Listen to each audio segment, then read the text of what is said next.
See, I have made these statements which are there in public domain. ये थोड़े this साले controversy चालू हा. But if you ask me, it is not a controversy.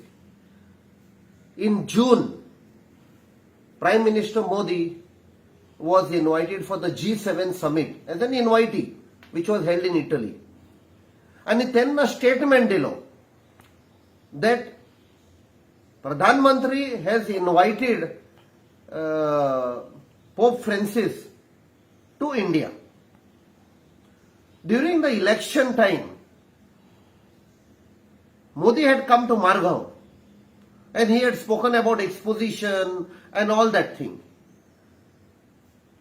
But my sources are saying that Prime Minister Modi never officially invited Pope Francis, because Pope Francis is the head of a state.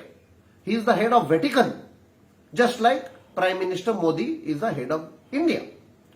So when you invite a head of another state, you have to follow protocol. You have to extend the invitation through diplomatic channels.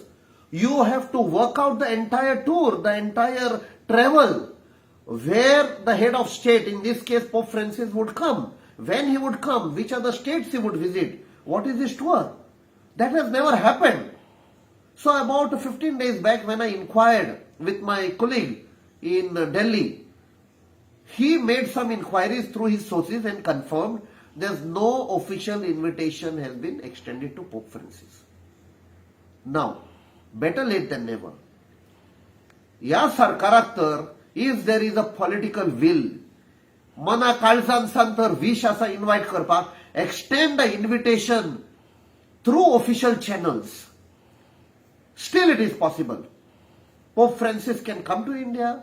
He can visit the exposition of Saint Francis Xavier. And the friendly ties between India and Vatican can be extended.